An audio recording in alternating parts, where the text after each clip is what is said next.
আন্দোলনের ব্যানারে যে অসংখ্য অগণিত বাংলাদেশের ছাত্র সমাজ রাজপথে নেমে এসেছিল, পাবলিক বিশ্ববিদ্যালয়ের ছাত্রছাত্রীরা, প্রাইভেট বিশ্ববিদ্যালয়ের ছাত্রছাত্রীরা, মাদ্রাসা, স্কুল কলেজের ছাত্রছাত্রীরা, আমরা তাদেরকে স্মরণ করছি।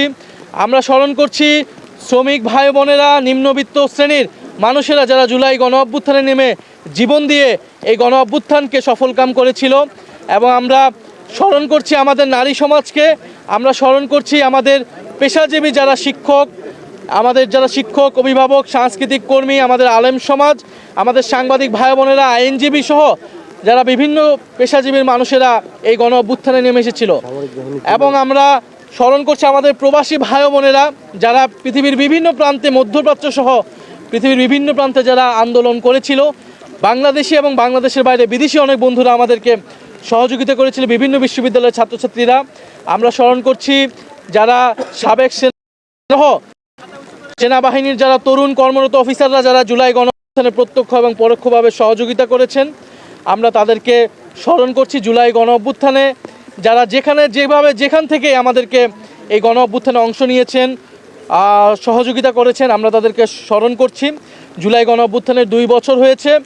আমরা জুলাই গণ অভ্যুত্থানের পরবর্তী সময়ে বলেছিলাম জুলাই গণহত্যার বিচার সংস্কারের মাধ্যমে আমরা একটা বৈষম্যহীন গণতান্ত্রিক নতুন বাংলাদেশ করতে চাই। সেই বাংলাদেশ আমরা, আকাঙ্ক্ষিত বাংলাদেশ আমরা এখনও পাইনি। আপনারা জানেন গতকালকে ট্রাইব্যুনালের একটি বিচারের রায় এসেছে, কিন্তু দুঃখজনকভাবে সেই রায় বাংলাদেশের জনগণকে সন্তুষ্ট করতে পারেনি। এবং আমরা মনে করি সেই রায়ের মাধ্যমে আমরা যারা জুলাই গণ অভ্যুত্থানে অংশ নিয়েছিলাম, যারা শহীদ পরিবার, যারা আহত যোদ্ধা রয়েছে, তারা কোনো ন্যায় বিচার পায়নি। হাসানুল হক ইনু, যিনি জাসদের সভাপতি ছিলেন, যিনি আওয়ামী লীগের সহযোগী যেই অ্যালায়েন্স ছিল সেটার অংশ ছিলেন, তিনি কিন্তু জুলাই গণ অভ্যুত্থানে প্রত্যক্ষভাবে গণহত্যায় মদত জুগিয়েছিলেন। গণহত্যার যে সিদ্ধান্ত ছিল, শেখ হাসিনা যিনি প্রধান সিদ্ধান্তকারী ছিলেন, তাকে সর্বাত্মকভাবে সহযোগিতা করেছেন। ফলে আমরা মনে করি তাকে যে 10 বছর করে 3টি মামলা সাজা দিয়েছে, এটা এনাফ নয়, এটা যথেষ্ট নয়। আমাদের আবেদন থাকবে রাষ্ট্রপক্ষ যাতে এটা আপিল করে, এবং আমরা তার কঠোর থেকে কঠোর বিচার প্রত্যাশা করছি। এই সরকার আসার পরে মাত্র 2টি মামলার রায় আমরা পেয়েছি, এবং তদন্ত কার্যক্রমে রিপোর্ট দাখিলে আমরা যথেষ্ট ধীরগতি দেখছি। ফলে আমরা আশা করব যে সরকার এবং ট্রাইব্যুনাল দ্রুত সময়ের মধ্যেই বিচার নিষ্পন্ন করবে। এবং অলরেডি শেখ হাসিনার মামলার রায় হয়ে রয়েছে। আমরা আশা করব যে শেখ হাসিনাকে সহ জুলাই গণহত্যাকারী এবং ওসমান হাদির হত্যাকারী যারা ভারতে পালিয়ে রয়েছে, তাদেরকে দেশে এনে বিচারে কাঠগড়ায় দাঁড় করানো হবে, এবং শেখ হাসিনার ফাঁসির রায় সেটি কার্যকর করা হবে। এবং শহীদ পরিবারদেরকে যেই প্রতিশ্রুতি দেওয়া হয়েছিল, তাদের আর্থিক সহায়তা, জুলাই যোদ্ধাদের পুনর্বাসন, সেই সকল কার্যক্রম যাতে যথাযথভাবে পালন করা হয়।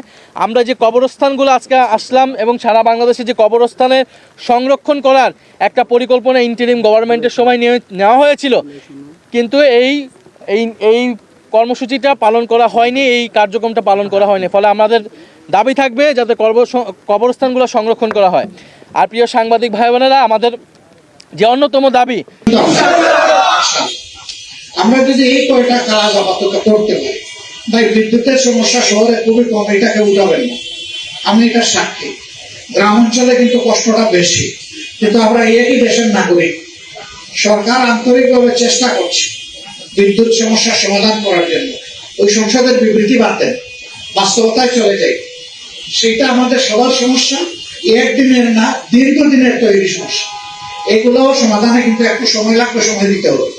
এবং আমরা আশা করি যদি সরকারের সঙ্গত উদ্যোগে বিরোধী দলও আমরা যথাযথ সহযোগিতা করি, আমরা একটা ভালো দেশ গড়তে পারবো ইনশাআল্লাহ। দেশ শুধু সরকারি দলের না, শুধু বিরোধী দলের না, দেশ আপামর জনগণের।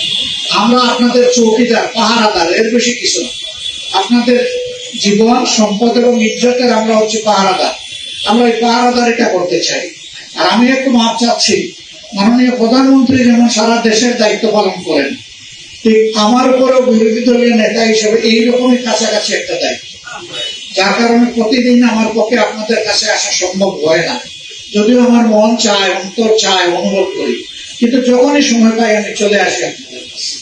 তা আমিও আসবো, আপনারাও যাবেন। এইভাবে ইনশাল্লাহ মিলেমিশে আমরা কাজ করবো।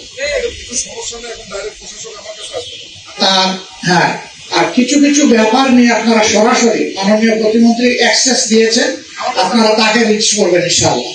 তাকে এই উদারতার জন্য এবং এই এলাকার সাবেক বাসিন্দা, আর আমরা আজকে নাগরিকত্ব একটা দিয়ে দিলাম এই এলাকায়। ওনার এই নির্বাচনী এলাকার সকল দায়িত্বটি উনি সুন্দরভাবে মাননীয় প্রধানমন্ত্রীর উপর ছেড়ে দিয়েছেন। উনি বলেছেন যে আমি বিরোধী দলের নেতা হিসাবে আমার অনেক দায়িত্ব, অনেক কাজ, আমার নির্বাচনী এলাকার দায়িত্বটা আমি মাননীয় প্রধানমন্ত্রীর উপর ছেড়ে দিলাম।